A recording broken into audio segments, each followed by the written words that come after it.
자, 그러면 맨 처음이 개요. 개요는 주로 조리의 기초 이런 내용, 조리용 열원 이런 거랑 관련된 내용인데요. 작년에는 3문제나 요 파트에서 나왔어요. 그러니까 적어도 2문제, 많게는 3문제까지 나올 수 있기 때문에 이것도 내용이 이렇게 많은 건 아닌데, 그리고 또 이렇게 어려운 건 아니에요. 근데 항상 앞부분에 나오기 때문에 여러분들이 그래도 이제 기분 좋게 출발을 하려고 그러면은 요 개요 부분을 맞으면 좋겠죠. 그렇죠? 그래서 개요 부분을 하시고 넘어가셔야 돼요. 자, 그러면 첫 번째 한번 볼게요. 개요의 맨 처음에 나와 있는 게 바로 조리의 기초, 조리의 목적. 그러니까 이제 시부망미 조리 원리인데 조리랑 관련된 부분이 바로 이 개요에 있는 거거든요. 그래서 조리의 목적은 뭔가 한번 생각해 보면, 자, 우리 그냥 생으로 먹는 것보다 익혀서 먹으면 소화가 잘 되잖아요. 맛도 더 좋을 수도 있겠죠. 그래서 영양성, 영양 성분의 흡수를 도와서 효용성이 증가한다. 그러니까 이거는 막 외우는 것보다 그냥 우리가 생각해 보면 알 수 있는 거예요. 그리고 소화가 잘 돼요. 생으로 먹는 것보다는. 그래서 뭐 예를 들어서 우리가 밥을 해서 먹는 것도 당연히 뭐 찬밥도 소화가 잘 안 되잖아요. 생쌀은 당연히 소화가 잘 안 되겠죠. 그렇죠? 그래서 소화가 잘 돼요. 그리고 고기도 뭐 생고기를 먹을 수도 있지만 익혀서 먹으면 어때요? 또 맛도 좋아지죠. 그래서 향미도 좋아지고 식욕을 돋운다. 그러니까 맛이 좋아지는 거죠. 그뿐만 아니라 대부분 조리를 하면은 가열을 하게 되잖아요. 물론 가열하지 않는 조리도 있어요. 그렇지만 대부분은 가열을 하게 되잖아요. 그렇게 되면은 미생물 이런 것들은 기본적으로 열에 약하잖아요. 그래서 병연성 세균 또 뭐 기생충이라든지 이런 것들도 다 죽겠죠. 그렇죠? 자, 그래서 안전성이 올라간다. 이렇게 볼 수 있겠죠. 그뿐만 아니라 이제 마지막을 보면은 저장 운반성이 좋아진다. 조리 후에 저장성 또 운반성이 좋아진다. 조리를 하게 되면 일반적으로는 수분 함량이 감소하게 돼요. 자, 그리고 그러니까 부피나 무게가 어때요? 더 작아지게 되죠. 그러니까 운반하기도 편하고 저장하기도 편하고 수분 함량이 또 적어지니까는 미생물이 잘 증식을 못하고 이런 거 다 연관이 돼요. 자, 이런 게 다 조리의 목적이라고 볼 수 있어요. 자, 요거는 뭐 달달 외우는 것보다는 그냥 이해하면서 넘어가면 되겠네요. 요 파트는. 자, 다음. 요거 가끔씩 나와요. 기본적으로 여러분 계량 단위를 알아야 돼요. 그러니까 우리가 조리를 하려고 그러면은 계량을 하잖아요. 그러니까 계량 단위는 알고 있어야 되겠죠? 자, 식품의 계량 단위 및 계량 방법이 나와 있는데 우리 보통 티스푼 하면은 삿숟갈, 작은 수를 말하는 거잖아요. 또 5g, 5ml, 5cc를 보통 얘기하는 거고 큰 수를 하면은 테이블 스푼이라고 얘기하죠. 보통 3티스푼이 1테이블 스푼 우리가 보통 이렇게 얘기를 하잖아요. 그렇죠? 자, 그래서 15g, 15ml 보통 3티스푼을 얘기를 한다. 자, 그다음 컵 단위는 우리랑 이제 우리나라에 쓰는 컵 단위하고 미국식하고 조금 차이가 있어요. 아무래도 뭐 좀 덩치 크니까 미국 쪽의 사람들이 그렇죠? 그래서 요거는 240ml가 한 컵이라 본다면 우리나라 한 컵은 200ml를 기준으로 하고 있어요. 그러니까 200ml를 만약에 테이블 스푼으로 바꾼다면 13.3 정도 되겠네요. 그렇죠? 그래서 13과 3분의 1 테이블 스푼. 그게 바로 200ml 정도 된다. 자, 다음 파운드 들어보셨을 거예요, 여러분. 우리는 뭐 그램, 킬로그램으로 얘기를 하는데 외국에서는 이 파운드를 쓰는 나라들이 꽤 많아요. 자, 이 파운드는 454g이 1파운드예요. 자, 그러니까 보통 0.45, 4까지 할 수도 있겠네요. 그렇죠? 킬로그램. 우리는 킬로그램 주로 얘기를 많이 하는데, 그러니까 파운드 단위는 그렇다는 거죠. 454g이라는 건 0.454kg을 말하는 거잖아요. 근데 파운드 단위를 쓸 때 LB 이렇게 썼어요. 파운드인데 왜 LB라는 단어를 썼을까? 이렇게 우리가 좀 의아하잖아요. 그렇죠? 자, 이거는 라틴어의 리브라. 이 리브라라는 게 바로 무게라는 의미예요. 라틴어의 무게. 그래서 LB라는 게 바로 이 리브라에서 온 거예요. 그래서 파운드라고 하는데 왜 단위는 LB라고 쓰지? 이게 여러분들이 아마 조금 이상했을 것 같아요. 그래서 설명해 드렸어요. 자, 다음 봅시다. 계량 방법은 시험 문제에 굉장히 잘 나오는 편이에요. 굉장히 잘 나오는 편이라서 잘 알아두셔야 돼요. 계량 방법은 굉장히 잘 나와요. 자, 한번 봅시다. 액체 식품 같은 경우에 수평의 바닥에다가 용기를 놓고 또 액체 표면에 밑선. 자, 우리 보통 예를 들어 여러분들이 이제 메스 실린더 같은 거 한번 생각해 보시면은 여기에 이제 내가 물을 담았어요. 예를 들어서. 근데 이 물을 눈금이 있는데 보통은 이렇게, 그렇죠? 눈금이 이렇게 있고 이렇게 보일 거예요. 이렇게. 그래서 이 부분, 이 아랫부분. 이거를 바로 우리가 메니스커스라고 얘기하거든요. 자, 메니스커스 이거와 눈높이, 그러니까 여기가 아니라 바로 요 밑에 있는 이렇게 돼 있는 부분, 요 메니스커스 눈높이를 일치시켜서 측정을 해야 된다. 메스 실린더 같은 거 사용해 보셨잖아요. 그렇죠? 그럴 때 우리 정확하게 이렇게 잴 때 보면은 요 밑에 이렇게 되어 있는 부분, 메니스커스 그거랑 이제 맞춰서 측정을 해야 된다. 자, 다음 밀가루 볼게요. 자, 밀가루는 이제 가루잖아요. 이 가루는 덩어리가 있을 수가 있겠죠. 자, 그래서 어떻게 해요? 채를 친다. 채를 치죠. 이렇게 채를 친다. 그리고 계량컵에 꾹꾹 눌러 담나요? 아니죠. 가볍게 채운다. 이거 눌러 담지 않아요. 자, 흔들거나 두들기지 말 것. 이렇게 되어 있죠. 그래서 그렇게 수북히 가볍게 담은 다음에 이 판판한 스패츌라, 그렇죠? 아니면 없으면은 칼등, 이게 판판한 거. 그 칼등을 이용해서 착 밀어내가지고 측정을 하는 게 가장 정확하다. 그러니까 계량 방법이 그렇다는 거예요. 자, 밀가루는 이렇게 꾹꾹 눌러 담지 않는다는 거. 자, 다음. 고체식품. 이 고체식품은 어떤 게 있냐면, 뭐, 예를 들어서 버터나 마가린 같은 경우에는, 이거는, 우리 버터는 보통 냉장 보관하거든요. 마가린은 실온 보관해요. 근데 이것들이 조금 약간 딱딱하잖아요. 그래서 요거는 이제 바깥에다 이렇게 좀 꺼내서 부드러워지면, 버터 같은 건 대부분 냉장 보관을 하고 있거든요. 딱딱한데 실온에서 좀 꺼내서 부드럽게 된다. 그렇다고 막 많이 녹이란 뜻이 아니라 부드러워지면 계량컵에 이때는 좀 꾹꾹 눌러 담는 거예요. 꾹꾹 눌러 담아가지고 컵 위를 이렇게 깎아서 계량한다. 그러니까 버터 얘는 부드럽게 한 다음에 꾹꾹 눌러 담아서 계량한다. 컵에다가 계량한다. 이렇게 보시면 되겠어요. 자, 다음에 황설탕. 여러분, 흰 설탕은 또 달라요. 황설탕은 약간 얘가 어떠냐면 어때요? 약간 조금 좀 수분을 많이 함유하고 있잖아요. 흰설탕은 좀 가루가 이렇게 잘 되는데 황설탕은 조금 눅진눅진 약간 그런 게 있죠. 그렇죠? 그래서 얘는 계량컵에 꾹꾹 눌러 담아야 돼요. 그러니까 컵 모양이 유지될 정도로 꾹꾹. 우리 왜 모래성 같은 거 뭐 할 때 이렇게 그릇에다 꾹꾹 눌러 담으면 딱 뒤집으면 그 모양 그대로 나오잖아요. 그런 거랑 비슷하다고 생각하시면 돼요. 황설탕은 컵 모양에 꾹꾹 눌러 담는다. 자, 그렇게 해서 스패츌라로 컵 위를 이렇게 깎고 뒤집어서 컵 모양이 나오도록 해가지고 측정하는 거. 그게 바로 황설탕. 자, 다음에 꿀 기름은 약간 점성이 있죠. 왜 약간 걸쭉하고 꿀이 조금 더 걸쭉하죠. 기름보다는. 이렇게 점성이 있는 액체는 할편 계량컵을 사용해서 측정한다. 왜 컵을 보면은 여러분 이렇게 눈금이 이렇게 나와 있는 것들 있잖아요. 네, 그런 눈금 표시되어 있는 계량컵을 사용해서 측정을 한다. 자, 요 정도 아시면 되고 요 정도 아시면은 풀 수 있을 정도의 관련된 문제들이 계속 좀 나왔어요. 그래서 여러분들이 좀 잘 알아두셔야 돼요. 계량 방법은 잘 알아두자.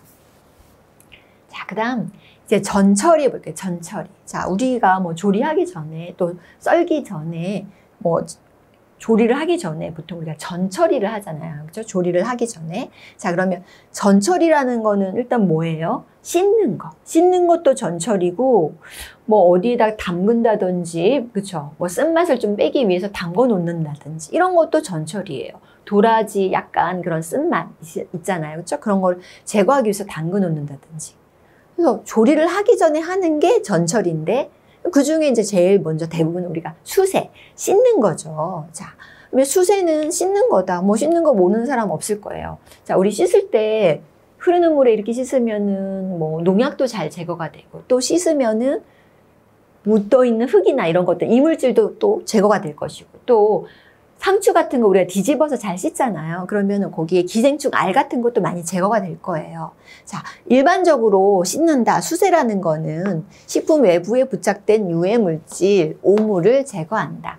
그게 농약일 수도 있고 미생물 같은 것도 물론 어느 정도 제거가 될 수 있어요. 또 기생충 알 같은 거, 이런 것들 다 이제 제거, 흙 같은 거, 이런 건 제거되겠죠. 그래서 위생 안전성의 목적을 가지고 있다. 그렇죠? 씻으면 우리가 위생 올라간다, 안전성 올라간다, 이렇게 보시면 되겠어요. 자, 그러면 씻을 때 또 주의해야 될 건 뭔가? 자, 기본적으로 단체 급식에서는 세제를 많이 이용해요. 여기서 세제라는 거는 우리 뭐 차 염소잔 나트륨, NaOCl, 채소나 과일 같은 경우에 아무래도 뭐 미생물 때문에, 식중독균 때문에 이 차 염소산 나트륨에 이용해가지고 좀 담궈 놓고 사용을 하거든요. 자, 이런 거를 이용할 때는 반드시 헹궈야 돼요. 헹구는 작업을 3번이나 5번 반복해서 혹시 이런 세제 같은 거, 지금 이 약품 처리한 거잖아요. 소독제잖아요. 이런 NaOCl 같은 거, 차 염소산 나트륨 이런 것들이 남아있으면 안 되니까 3번이나 5번 정도 헹궈야 된다는 거죠. 그건 알고 있어야 된다. 자, 그리고 또 씻으면서 다 좋긴 하지만 좀 수용성 그런 영양소들은 물에 녹아서 좀 제거가 되잖아요. 그래서 수용성 단백질, 수용성 비타민, 특히나 비타민 이런 것들 좀 손실이 되거든요. 씻으면서. 그러니까 다 썰어가지고 씻는 게 아니라 큰 채로 씻은 후 자르는 게 좋다. 예를 들어서 양상추 같은 경우에도 다 찢어가지고 씻는 게 아니라 큰 덩어리로 이렇게 자른다. 큰 덩어리로 씻은 다음에 나중에 이제 먹기 좋게 자르면 좋겠죠. 그래서 큰 째로 씻은 후에 자른다. 자르는 거에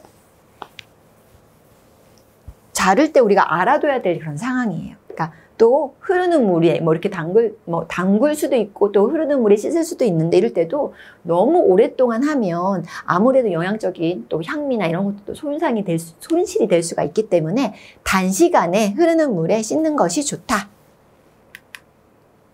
자, 그 다음에 우리가 지금 이제 전처리 중에서 이제 담근다는 거, 물에 그냥 담근다는 거예요. 뭐 미지근한 물에 담글 수도 있고, 예를 들어서 뭐 표고버섯 같은 경우에 말린 거야. 그러면 조리 이용하기 위해서 우리가 좀 담궈 놓을 수 있잖아요. 미지근한 물에, 그쵸? 또는 어떤 경우에는 차가운 물에 뭐 담궈 넣어서 좀 부드럽게 할 수도 있고, 콩 같은 경우에 조리하기 전에 이렇게 담궈 놓으면은 이렇게 조리할 때 조리하는 시간도 단축시킬 수 있잖아요. 그래서 자, 담그기. 자, 담그는 건 침수라고 할 수 있겠죠? 공유. 콩조림을 하려고 그러는데 그냥 생콩을 하는 것보다는 물에 좀 담궈 놓으면 훨씬 더 조리 시간을 단축시킬 수 있으니까 미역 같은 거 미역국 끓일 때 우리가 바로 하잖아. 대부분 미역은 건미역을 사용하기 때문에 좀 담궈놔서 다시 물을 좀 이렇게 흡수할 수 있도록 하죠. 건채소 이런 것들 물에 담그는 거잖아요. 그렇게 해서 얘가 물을 흡수할 수 있도록 팽윤시키는 걸 우리가 담그기라고 하는 거예요. 자, 그러면 식품을 담그는 목적이 뭐냐? 한번 봅시다. 대부분은 담궈 놓으면 그 건조식품이 물을 흡수하는 거예요. 그래서 팽윤이 된다. 물을 흡수하는 걸 말하는 거예요. 우리가 왜 쌀도 바로 밥을 하나요? 쌀을 씻어가지고 담궈 놓으면, 물에 좀 담궈 놓으면 얘가 팽윤이 돼가지고 나중에 호화가 훨씬 더 쉽게 돼요. 자, 용적이 증대된다. 더 크기가 커지죠. 그래서 공유는 2.5배 정도, 일반 건조식품 같은 경우에 5배나 7배 정도 이렇게 이제 물을 흡수하면은 더 표면적이 이렇게 커진다는 거죠. 팽윤이 돼요. 용적이 커져요. 그 다음에 한천, 이거는 더 많이 이제 증대가 되겠죠. 자, 그래서 이렇게 하면 어떻게 된다? 제가 계속 얘기했어요. 콩 같은 거 콩조림을 하려고 한다. 조리 시간을 단축할 수 있어요. 처음에 바로 거기서 물을 붓고 하는 것보다는 좀 담궈 놓으면 조리 시간 훨씬 더 단축되니까 좋죠. 그렇죠? 단단한 식품이 당연히 부드러워진다. 단단한 콩이 부드러워지고, 그렇죠? 단단한 게 부드러워진다. 자, 그리고 어떤 경우에는 또 이렇게 물에 담궈 놓으면 변색을 방지할 수 있어요. 색깔이 변하는 거, 네. 갈변되는 거 이런 것도 좀 막을 수가 있어요. 변색을 방지한다. 불미 성분의 제거.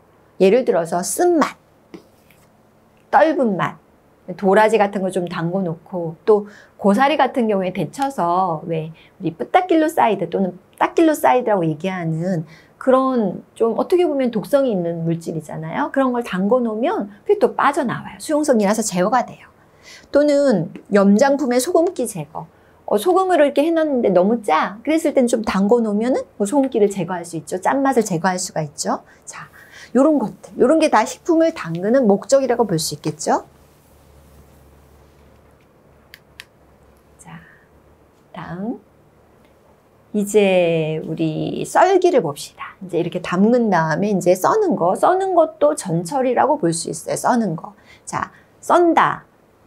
자르는 거라고 볼 수 있겠죠. 자, 썰기의 목적은 뭔가 우리가 썰었을 때 예를 들어 뭐 생선이다 그러면은 껍질을 제거하고 비늘을 제거하고 예를 들어 지느러미, 아가미 이런 것들은 이제 다 못 먹는 부분이잖아요. 그래서 먹을 수 없는 부위를 제거하는 게 이제 썰기를 통해서 제어가 되는 거죠. 대부분 유해되고 변질된 부분 이런 것들도 뭐 감자 같은 경우에도 싹이 났어. 그럼 거기에 솔라닌이 있을 수 있잖아요. 그러니까 제거를 해야 되겠죠. 그렇죠? 자, 이런 게 다 이제 썰기의 목적이라고 볼 수 있겠죠. 자, 그 다음에 썰기라는 거는 단순히 껍질 이런 것만 제거하는 게 아니라 크기를 이렇게 작게 하는 것도 써는 거잖아요. 그렇죠? 그래서 표면적을 크게 해서 이렇게 썰다 보면은 열 전도율이 높아져요. 여러분 예를 들어 감자를 가지고 감자 조림을 하려고 하는데 큰 덩어리로 이렇게 하는 것보다는 이거를 좀 잘라서 깍두썰기처럼 이렇게 잘라가지고 하면 훨씬 더 시간이 줄어들죠. 그렇죠? 단축되죠. 그래서 열 전도율이 높아진다. 그러니까 조리 그렇다는 거는 조리 시간이 단축된다. 조리 시간이 단축되면 뭐 에너지도 절감이 되고 그뿐만 아니라 또 영양 손실 같은 것도 그렇죠? 또 줄일 수가 있잖아요. 그래서 시간을 단축한다. 조미료의 침투를 좋게 한다. 이게 다 이제 써는 거의 목적이라고 볼 수 있겠네요.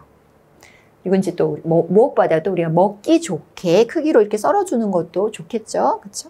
자, 먹기 쉽게 하고 입안의 느낌도 좋게 한다. 그래서 음식을 너무 크면 우리가 먹기 굉장히 불편하잖아요. 그러니까 적당하게 먹기 편한 크기로 좀 썰어주는 것도 굉장히 먹는 사람 입장에서 굉장히 좋을 거예요. 그렇죠?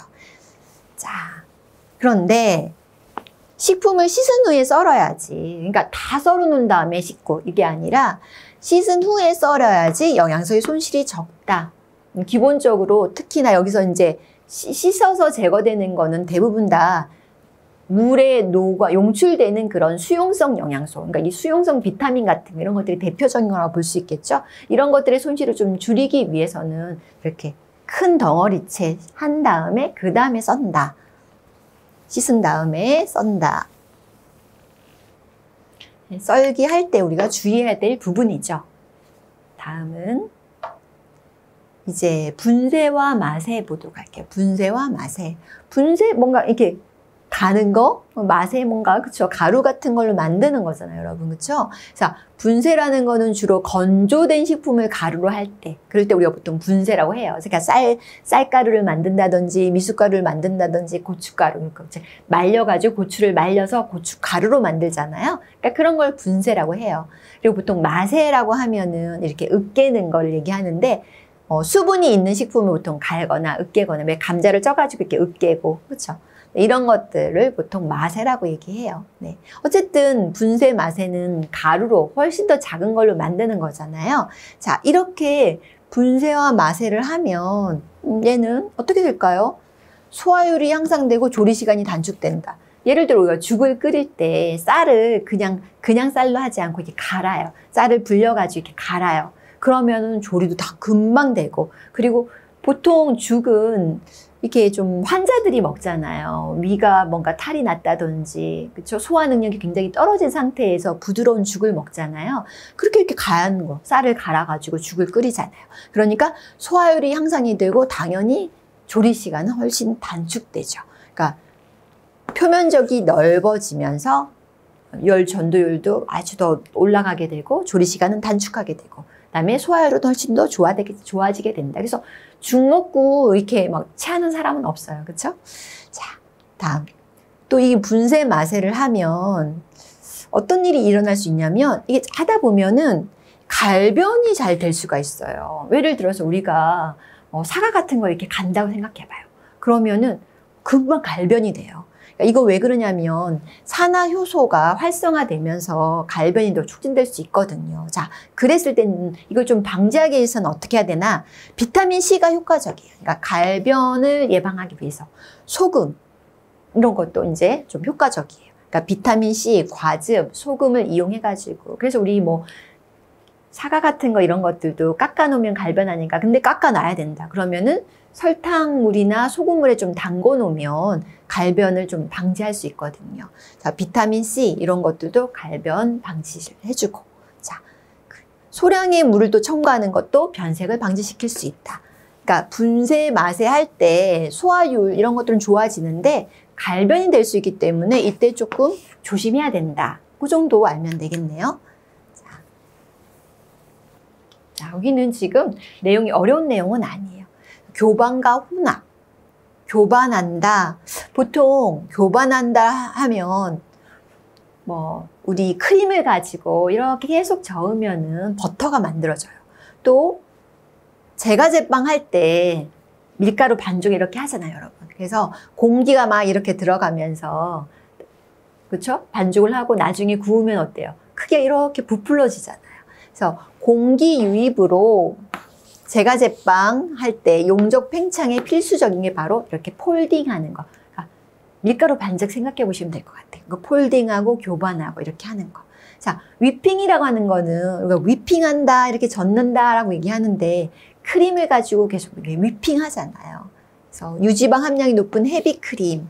이거를 계속 이렇게 이제 거품을 이렇게 내가지고, 그렇게 해서, 물론 계속 하다 보면 계속 적게 되면은, 계속 뭐 처닝이라고 얘기해요. 교동이라고 얘기하는 거. 그렇게 하면 또 버터를 만들 수도 있는 거고, 그 다음에 또 크림을 막 이렇게 만들어서, 그래서 뭐 케이크 같은 거, 그런 크림 만들 수도 있겠죠? 그쵸? 자, 이런 게 이제 교반과 혼합이에요.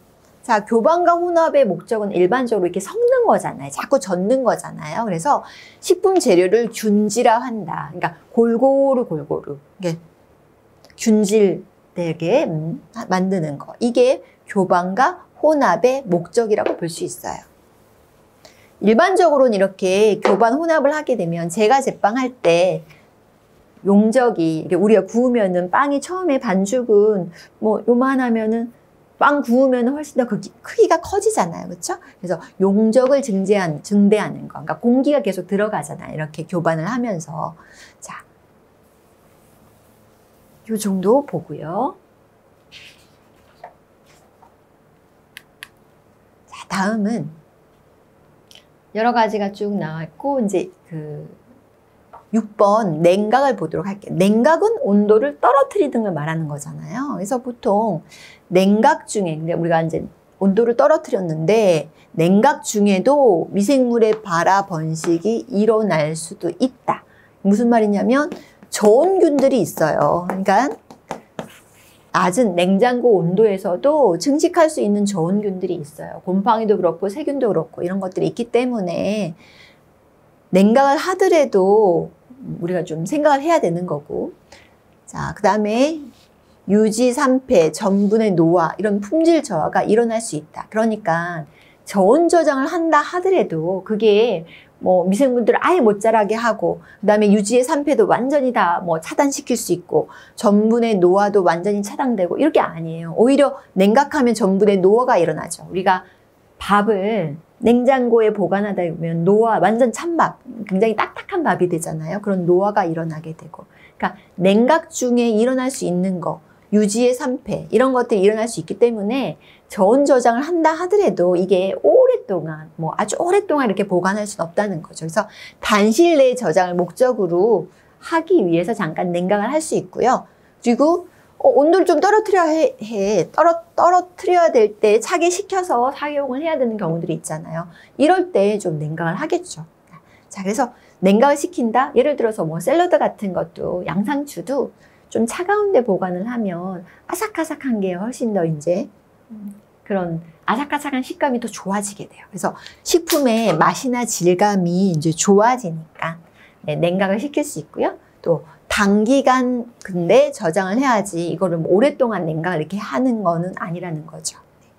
그리고 온도가 떨어지게 되면은 왜 젤라틴 한천 이런 것들은 어때요? 온도가 높을 때는 이게 약간 유동성이 있어요.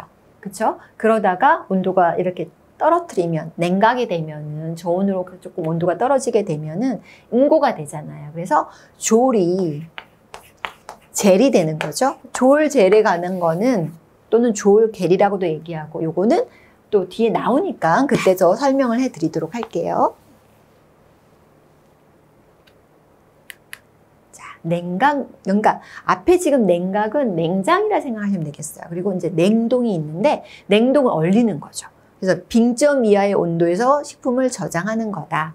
일반적으로 우리가 그러니까 냉동하면 우리 이제 뭐 가정에서나 이런 데 마이너스 18도씨 이 정도로 우리가 보관을 하잖아요. 근데 일단은 냉동은 얼리는 걸 말하는 건데 이렇게 동결을 하게 되면 미생물 어떻게 해요? 네, 미생물은 사실은 이런 냉동에서는 아예 못 산다고 보시면 돼요. 그래서 미생물의 번식 억제되는 건 맞아요. 그리고 전분의 노화가 억제된다. 그러니까 전분의 노화는 예를 들어 여러분 우리 있잖아요. 뜨거운 밥을 이렇게 해가지고 바로 냉동실에 넣으면은 나중에 꺼내놓으면 말랑말랑해지거든요. 그러니까 냉장고에 넣어놓으면은 전분의 노화는 잘 일어나요. 그런데 냉동실에 넣어놓으면은 전분의 노화를 억제할 수 있어요. 맞아요. 그런데 얼려도 또 막을 수 없는 게 있어요. 그게 뭐냐면 유지의 산패는 얼려도 일어나요. 그러니까 냉동실 안에서도 갈치나 이런 것들 또는 멸치 같은 것들 오래 보관하면요 누렇게 돼요. 그게 뭐냐면 기름의 산패가 일어난 거예요. 그러니까 멸치, 큰 멸치잖아요 여러분. 국물용 멸치 이런 색깔이 변하거든요. 그게 이제 거기 지방이 산소랑 결합해가지고 결국 산패가 일어난 거고, 갈치 같은 것도 지방이 많아요. 그래서 갈치 같은 것도 색깔이 변해요. 자, 그래서 유지의 산패, 그다음에 단백질의 변성, 그러니까 냉동한 상태에서도 유지의 산패는 공기랑 접촉하면 일어나기 때문에 그나마 방지하기 좋은 방법은 우리 이렇게 진공 포장하는 거. 그러니까 고등어 같은 거 이런 것들 있잖아요. 그거를 완전 진공 포장하면은 그나마 좀 신선한 상태에서 오래 보관할 수 있어요. 단백질의 변성 이런 것들이 일어나게 돼요. 그래서 냉동은 물론 냉장에 비하면 훨씬 더 오래 보관할 수는 있지만 그렇다고 해서 뭐 1년을 보관하고 그렇죠? 이런 게 쉽지 않다는 보통 뭐 3개월 이내 육류 같은 경우에는 한 달, 3개월이 넘지 않도록 보관하는 게 좋죠. 네. 너무 오래 보관하는 거는 바람직하지 않다. 보통 냉동의 목적은 당연히 장기간 저장하는 거예요. 그래서 뭐 떡이라든지 옥수수 삶은 거라든지 이런 것들은 굉장히 오래 보관할 수 있어요. 기름기가 없는 것들. 그런데 기름기가 있는 고기 종류, 생선 종류 이런 것들은 사실은 2, 3개월 안에 그 정도 안에는 빨리 먹어야 돼요. 상하는 건 아니는데 산패가 많이 일어나서 그래요. 빙가류 제조, 아이스크림 같은 거 이런 것들 또 차갑게 하기 위해서 이런 것들은 냉동하는 거죠. 그렇게 하기 위해서. 자, 이제 냉동을 했다면 해동을 해야 되잖아요. 그러니까 생선이나 고기라든지 이런 것들은 워낙 잘 부패가 되기 때문에 우리가 바로 먹을 거 아니면 바로 냉동을 시켜요. 왜냐하면 냉장고에서도 며칠 못 가거든요. 그런데 그거를 꺼내가지고 바로 고기 덩어리를 바로 꺼내서 뭐 어떻게 바로 구워 먹기 힘들잖아요. 그렇죠? 자, 이러면 해동을 해야 돼요. 그래서 해동 방법은 시험 문제에 잘 나오는 편이에요. 자, 그러면 해동은 어떻게 해야 되는가? 일단은 결론을 말한다면 완만 해동, 냉장 해동. 해동의 가장 좋은 거는 표면, 그러니까 겉에서부터 이렇게 해동이 되잖아요. 그런데 그 표면과 내부의 온도 차이가 적도록 해야 돼요. 그래서 완만 해동이라는 거는 결국 저온 해동을 말하는 거고, 이 냉장 해동, 즉 냉동실에 있는 거를 하루 전에 냉장고에 옮겨놔야 돼요. 고기나 생선이나 이런 것들은. 좀 덩어리가 큰 것들은 하루 전에 이렇게 하루나 걸려요. 시간이 굉장히 오래 걸려요. 그렇지만 이렇게 하는 게 가장 안전하기도 하고 위생적이기도 하고 영양 손실도 가장 작은 그런 방법이에요. 일단 이게 키포인트예요. 자, 식품 내의 자유수뿐 아니라 단백질과 수화된 일부 결합수도 동결한다. 자유수 결합수에 대해서는 우리 수분, 다음 파트의 수분에서 자세히 설명을 해드리도록 할게요. 자, 그래서 급속 만약에 내가 급해. 그래서 고기를 그냥 지금 여름인데 예를 들어서 냉동실에 있는 고기를 그냥 바깥에 바로 꺼내놨어요. 그러면 그 주변이 고기 덩어리가 이렇게 있다. 그러면 이 주변이 고기 핏물로 흥건하게 될 거예요. 그쵸? 자, 그래서 급속 해동할 때는 드립이라고 그래요. 이게 물이 쭉, 우리가 물이라고 하지만 사실 핏물 같은 거예요. 드립이라고 얘기하는데 이 드립이 굉장히 많아져요. 근데 이 드립은 영양성분, 여기에 수용성 영양성분들이 많이 또 빠져나오죠. 자, 그러니까 급속 해동을 하면 안 돼요. 해동은 완만 해동, 냉장 해동을 해야 된다는 거. 이게 가장 중요하고, 그렇게 급속으로 해동을 하다 보면은 고기는 영양 손실도 있고요. 맛도 저하되고요. 그리고 질감도 별로 안 좋아져요. 그러니까 자꾸 얼렸다가 해동했다가 이렇게 반복해서도 안 되고, 그리고 가장 좋은 거는 완만 해동이다. 즉 완만 해동은 냉장 해동을 말한다. 그러니까 냉장고에 옮겨놔서 시간은 좀 걸리지만은 온도 차이가 많이 나지 않도록, 내부와 표면이 온도 차이가 나지 않도록 해동을 해야 된다는 거죠. 자, 해동은 중요하기 때문에 여러 가지 얘기들이 지금 이렇게 정리가 되어 있어요. 해동 문제가 잘 나오는 편이거든요. 자, 해동의 방법에는 우리 지금 교재에 보면 4가지가 나와 있어요. 그러니까 공기해동, 수중해동, 전기해동. 이거는 전자레인지 이용하는 거겠죠. 그다음에 가열해동 이런 것들이 있는데, 자, 한번 봅시다. 공기해동은 공기로 해동을 하는 건데 그중에 저온해동, 냉장해동, 이게 가장 중요하다고 했죠. 가장 이상적인 방법. 그러니까 냉장고로 옮겨놓는 건데 2도에서 8도에서 완만히 해동시키는 거. 하루 정도가 걸려요. 꽤 오래 걸려요, 시간이. 그리고 실온해동은 냉장해동보다 시간은 빠르지만은 바람직하지 않아요. 그러니까 실온에 그냥 꺼내놓는 거예요. 실온이라는 건 대부분 한 25도 그 전후를 얘기하는 거거든요. 25도. 그러니까 얘가 드립 현상도 많고 국물이 이렇게 녹아가지고 약간 핏물 같은 게 흥건하게 된단 말이에요. 유출액이 많아요. 드립이에요, 드립. 영양가 손실도 크겠죠? 고기도 이렇게 좀 그 텍스처, 이 조직감, 질감도 별로 안 좋아지고. 그러니까 저온 해동을 해라. 이게 가장 좋다. 그래도 시간이 진짜 없어. 이럴 때는 차라리 보통 우리가 수중 해동을 좀 권하기도 해요. 그러니까 물이 공기보다 열 이동률이 더 커가지고 공기 해동보다 더 빨라요. 그래서 급하면은 차가운 물, 흐르는 물에 이렇게 담가놓거나 계속 흐르는 물에 이렇게 해동을 시킬 수도 있고요. 자, 수중 침적에 의한 해동, 흐르는 물에 대한 해동, 둘 다 가능해요. 그러니까 차가운 물에 담궈놓고 물을 좀 계속 바꿔주면서 담그는 방법도 있을 것이고, 또 계속 수돗물을 계속 흐르게 해놓고서 거기에 계속 예를 들어 아주 큰 생선이다 그러면 계속 그렇게 비닐 싸가지고 이렇게 하는 거, 그런 것도 해동이고. 그다음 정말 이제 바쁘면 또 좋은 방법이 하나 있는데, 전자레인지를 보면 우리 전자레인지는 해동하는 또 이렇게 코스가 있잖아요. 그렇죠? 그래서 전자레인지를 이용해 가지고 해동할 수 있어요. 그러면 정말 빠르죠. 간편하죠. 겉모양과 맛의 변화도 별로 없고. 그래서 전자해동, 이 전자레인지 이용하는 거, 전기해동을 잘 활용하는 것도 뭐 나쁘지 않아요. 자, 그다음 가열해동은 그냥 냉동된 채로 바로, 예를 들어서 갈치 같은 건데 갈치는 좀 두께가 얇아요. 그래서 굳이 해동하지 않고 바로 그냥 구워도 괜찮아요. 조기 같은 것도 크지 않는 조기는 가능해요. 그래서 보통 냉동된 채로 바로 조리를 해버리는 거죠. 이런 것도 가능한 것들이 있어요. 그거는 그런 거를 이제 가열해동이라고 하는 거예요. 자, 그래서 우리가 여기까지 지금 했는데 한번 정리를 해볼게요. 간단하게 앞에 나왔던 거에 없었던 내용 제가 조금 추가로 한번 보도록 할게요. 자, 식재료를 준비하는 과정에서 우리가 이제 다듬잖아요. 그때 다듬을 때 폐기율이라는 거는 버려지는 부분이에요. 그러니까 우리가 못 먹는 부분, 우리가 먹을 수 있는 부분을 가식부라고 그러거든요. 가식부. 근데 버리는 부분, 예를 들어 생선 같은 경우에 머리 못 먹죠. 지느러미 못 먹죠. 꼬리, 비늘 이런 거 못 먹잖아요. 내장 못 먹잖아요. 대부분은. 그래서 생선류가 좀 폐기율이 높아요. 아무래도 그렇겠죠. 30에서 50.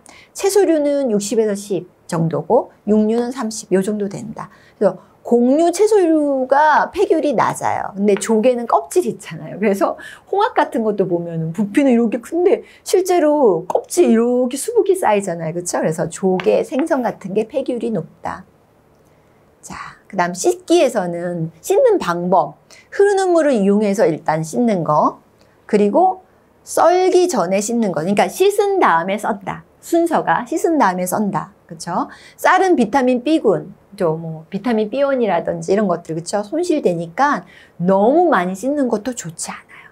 그리고 너무 빡빡 씻는 것도 좋지 않겠죠? 어패류 같은 경우에는 뭐 2, 3% 소금물을 이용해서 씻는 것도 또 방법이고, 자, 단체 급식에서 흐르는 수돗물에서 씻는 게 가장 위생적이라고 볼 수 있다. 그러니까 담궈 놓는 게 아니라 이렇게 흐르는 수돗물로 씻는 것이 위생적이다.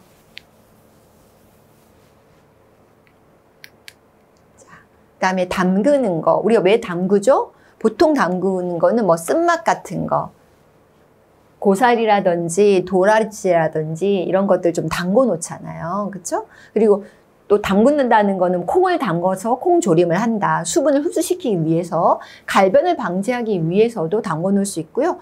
조미료 침투 효과. 그러니까 좀 담궈 놓으면 조미료가 더 침투가 더 쉬울 수 있고, 또 약간 조미된 그런 뭐 간장 조금 넣고 이렇게 담궈 놓으면 그 맛이 또 흡수가 되겠죠. 그렇죠? 침투가 되겠죠. 자, 여기서 조미료를 첨가하는 순서는 문제를 좀 나왔어요. 이게 왜 그러냐면 기본적으로 설탕, 소금, 식초가 나와 있는데 설탕은 소금보다 분자량이 커요. 그래서 소금은 금방 흡수를 하는데 이 설탕은 흡수 속도가 늦어요. 그래서 설탕, 소금이 같이 할 때는 우리가 설탕을 먼저 넣어야 돼요. 여긴 소금 대신에 간장도 가능해요.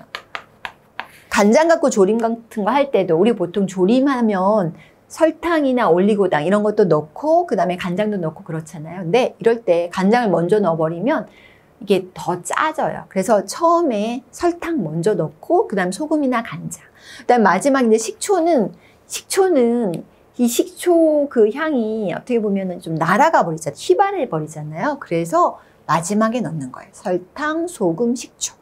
자, 표고버섯 같은 경우에는 그냥 찬물에 하면은 잘 이게 안 불러져요. 보통 우리가 이거 표고버섯이 좀 수분을 이렇게 흡수해서 이렇게 촉촉해지기를 원하는 거잖아요. 이랬을 때는 일단 미지근한 물, 그리고 설탕을 조금 넣으면 훨씬 빨리 얘가 더 이렇게 수분을 이렇게 흡수하게 돼요.